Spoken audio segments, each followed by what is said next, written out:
Assalamualaikum, permisi ya. Maaf ya. Sorry Pak ya. Halo, halo. Ini baru mikrofon. Kalau tadi mic, baru mikrofon.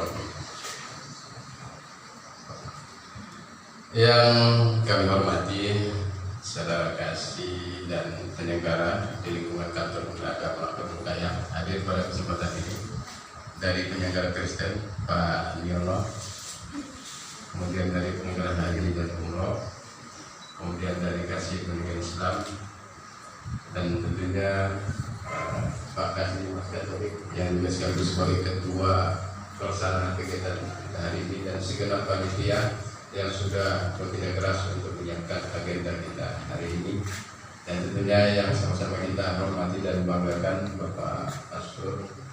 Beliau ini masih sangat muda. Saya bertanya sebentar lagi berapa umurnya Pak Pastor? Baru 32 Pak. Masih sangat muda. Masih sangat muda. Jadi masih luar biasa. Mudah-mudahan nanti semangat mudanya bisa ditransfer kepada kita semua hari ini. Kamera kita gimana?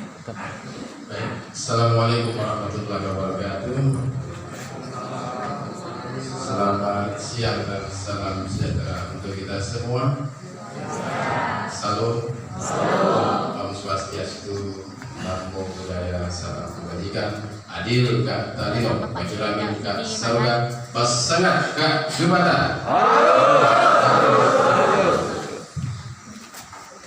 Pertama-tama, mari kita ucapkan puji syukur kepada Tuhan Yang Maha Kuasa bahwa atas limpahan kasih-Nya, rahmat-Nya, perlindungannya, kita semuanya bisa hadir di tempat ini dalam keadaan sehat, bahagia. Tuhan memberkati. Amin. Jadi kegiatan kita hari ini sebagaimana sudah disampaikan oleh Bapak Kasih Mas Katolik, Bapak Sukandar Dinata tadi, adalah kegiatan pembinaan penyuluh agama Katolik di lingkungan kantor dan agama Katolik. Rasanya baru ini yang bisa kita kumpulkan secara menyeluruh ya. Betul. Biasanya kan pertemuan-pertemuannya mungkin Pak Kasih langsung ke paroki langsung turun ke jalan. Tapi kegiatan itu tetap ya Pak Kasih tetap harus dijalankan. Itu namanya kita tetap turun ke lapangan menemui umat gitu kan. Dan hari ini berbahagia sekali kita bisa hadir bersama-sama untuk kegiatan. Mudah-mudahan tahun depan tetap teranggarkan ya Pak, dikawal betul nih. Karena memang kita ini sifatnya mengusulkan, yang kadang yang mengeksekusinya kawan-kawan di kantor, tapi memang harus dikawal nih. Mudah-mudahan di era Pak Kasihnya Pak Iskandar bisa mengawal kegiatan-kegiatan penting seperti ini. Jangan sampai hilang. Jangan sampai hilang. Dan saya pada kesempatan yang berbahagia ini juga tentunya mengawali sambutan ini menyampaikan ucapan selamat datang kepada Bapak Ibu saudara-saudara guru agama Katolik yang dari Sabang sampai Merauke ya. Dari Sabang. Kan ada yang dari Sungai Guli, Sungai Raya, ada? Cakala. Oh Cakala, ya anggap saja dari wilayah sana juga. Lumayan jauh kan? Sampai ke perbatasan dengan Bawang. Semuanya ada 80 orang kan? Ada kemarin yang ikut ketika kan? Angkat tangan. Angkat tangan. Kapan tesnya?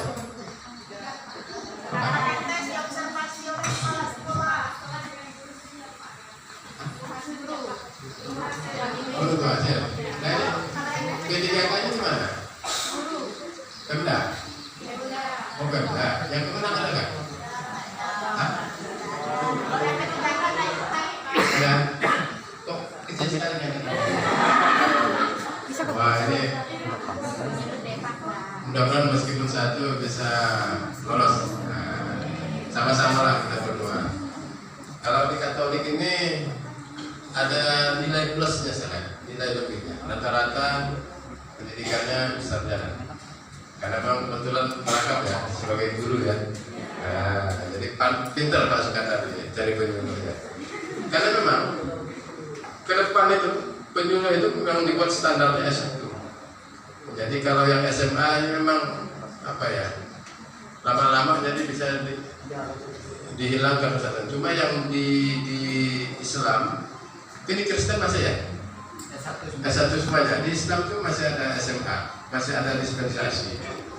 Nah, cuma nanti ke depan pasti sama akan S1 pada waktunya. Menyesuaikan dengan perkembangan zaman dan ketentuan kualifikasi pendidikan. Kedepannya harus seperti itu. Nah, jadi Katolik ini sudah luar biasa menurut saya. Nilai plusnya rata-rata sudah sarjana, mudah-mudahan semakin besar peluang. Ada yang S2 kata Pak Sukandar. Bahkan mungkin ada yang S3 ya. SD SMA kata Pak Pastor kan. Baik. Saya sudah disiapkan Pak Sukandar sambutan ini, 3 lembar panjang juga ini. Ini apa? Tapi demi menghormati yang mengonsepnya, ini tidak mudah mengonsep ini. Saya harus menghargai itu dan saya harus membacakannya. Ya, harus sabar, karena saya harus menghormati yang mengonsepnya. Ya, siap. Berdasarkan Peraturan Menteri Agama Nomor 18 Tahun 2020 tentang Rencana Strategis Kementerian Agama tahun 2020-2024, Kementerian Agama merumuskan visi untuk mewujudkan Kementerian Agama yang profesional dan andal dalam membangun masyarakat yang saleh, moderat, cerdas, dan unggul untuk mewujudkan Indonesia maju yang berdaulat, mandiri, dan berkepribadian berdasarkan gotong royong, sama dengan visi Pak Presiden. Jadi harus sama, tidak boleh tidak sama. Harus linear, harus lurus. Dengan sasaran dicapai adalah peningkatan kualitas umat beragama. Nah, di sini segmennya Kementerian Agama, meningkatkan kualitas umat beragama dalam menjalankan ritual sosial serta penguatan kualitas moderasi beragama dan kerukunan beragama. Nah, kita di Kementerian Agama ada program utama namanya penguatan moderasi beragama. Karena memang semua agama sebenarnya sudah moderat, sudah ada ajaran-ajaran moderasinya, hanya tinggal dikuatkan kembali. Nah, semua agama. Nah, moderasi beragama ini yang dimaksudkan Pak Menteri bukan mengubah, ini sekali lagi, bukan mengubah ajaran-ajaran agama, tetapi mengubah cara pandang, mindset kita, cara pandang beragama kita dalam menghadapi orang atau kelompok yang berbeda dengan kita. Nah, itu. Lanjut lembar kedua. Oh, cepat juga ya.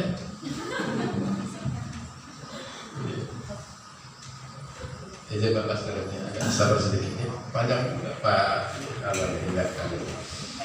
Tenaga kepenyuluhan agama Katolik memegang peranan penting dan strategis dalam upaya membina, membimbing, membangun kehidupan keagamaan bangsa.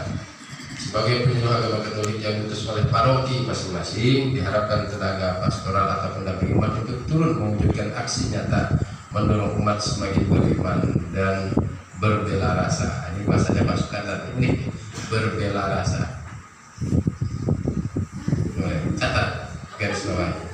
Dalam pelaksanaan tugasnya, penyuluh dimohon tetap mengikuti syarat dan ketentuan yang berlaku dalam keputusan Direktur Jenderal Bimbingan Masyarakat Katolik Nomor 240 Tahun 2021 tentang petunjuk teknis pelaksanaan tugas dan fungsi penyuluh agama Katolik dan Nomor 241 Tahun 2021 tentang petunjuk teknis kinerja penyuluh agama Katolik melalui aplikasi sistem informasi pelaksanaan pelaporan penyuluh agama Katolik, termasuk sekarang new normal dengan mengikuti protokol kesehatan. Masih begitu? Ada yang pakai masker? Tidak ada lagi. Jadi protokol kesehatan di mana nih?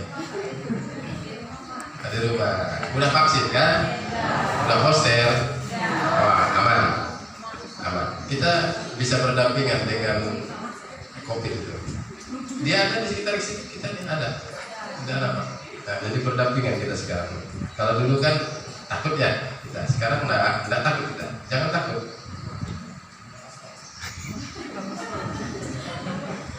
Kegiatan penyuluhan dapat dijalankan secara tatap muka dengan waktu singkat namun pada durasi di samping lewat aplikasi seperti Zoom, video, YouTube, dan WhatsApp. Nah, ini peran penyuluh.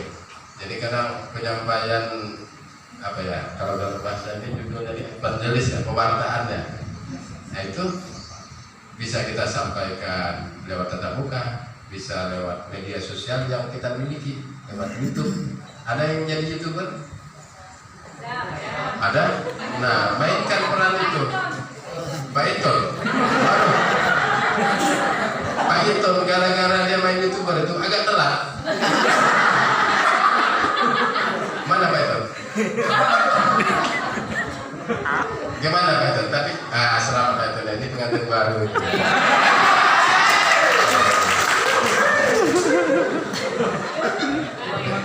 Nanti pertanyaan berlanjut, gimana rasanya? Pasti menyesal telat ya. Berapa itu ya? Berapa? Jadi Pak itu nih YouTuber. Saya lihat beliau sudah pernah menulis novel atau cerpen ya di sebuah buku. Apa sih Pak itu? Nanti kegiatan ini dibuat beritanya Pak itu. Nah, makanya saya tekankan juga untuk penyuluh kegiatan di lapangan. Kegiatan apapun di tengah umat, buat berita 5W1H. Rumusnya kan begitu berita. Bagaimana caranya berita?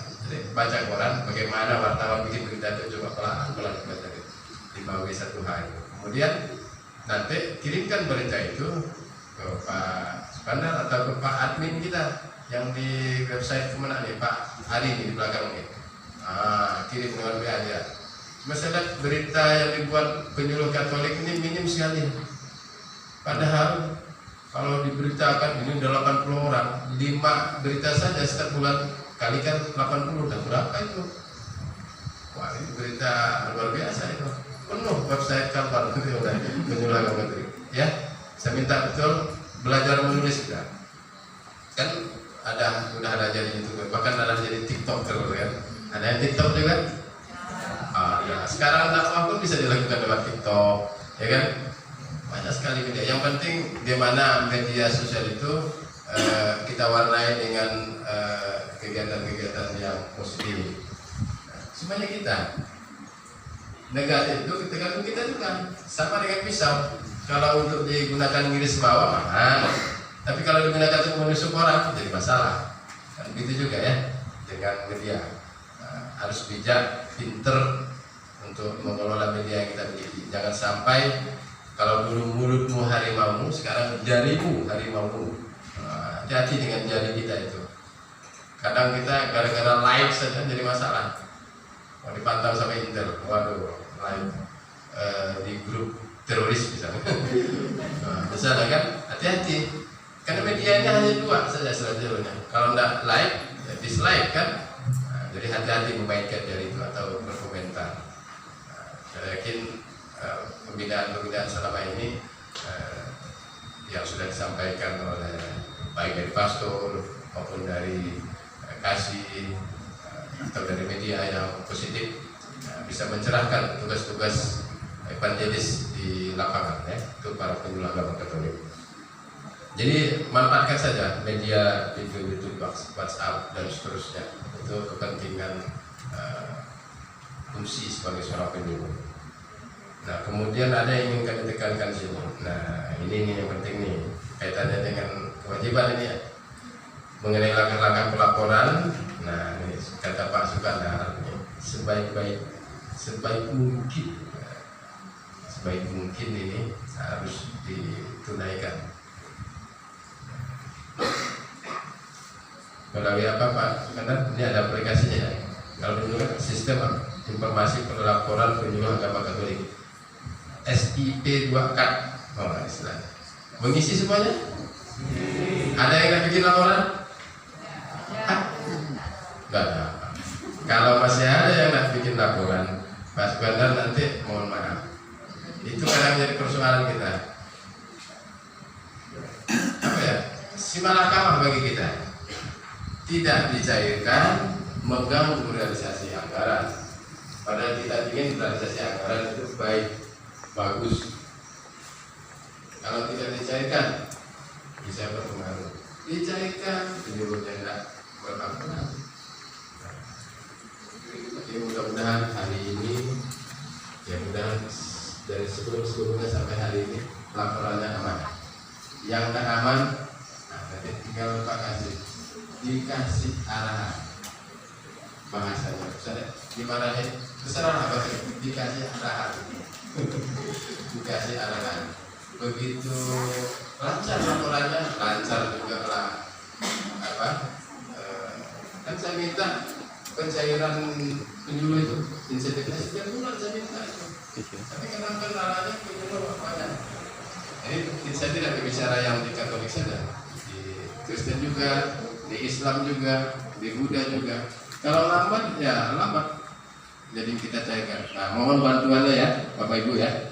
Lancar bikin laporan. Nanti setiap bulan pasti dicairkan.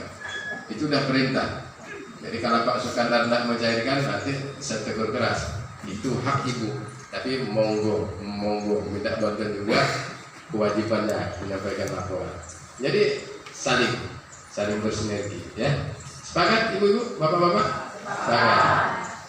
Yang tidak sepakat nanti dicatat Pak Sukandar. Dicatat. Baik. Dalam kebijakan ini penyuluh agama harus memahami betul tugas dan fungsinya. Jadi ada fungsi informatif, penyuluh agama menyampaikan pesan agama dan keagamaan, pesan-pesan keagamaan yang benar dan dapat dipertanggungjawabkan. Kemudian fungsi edukatif, penyuluh agama sadar dan terencana mewujudkan suasana belajar dan proses pembelajaran pada masyarakat agar memiliki kekuatan spiritual keagamaan, pengendalian diri, kepribadian, kecerdasan, akhlak mulia, dan keterampilan yang diperlukan untuk dirinya masyarakat dan di lingkungan gereja tentunya, di lingkungan binaannya masing-masing, lebih luas bangsa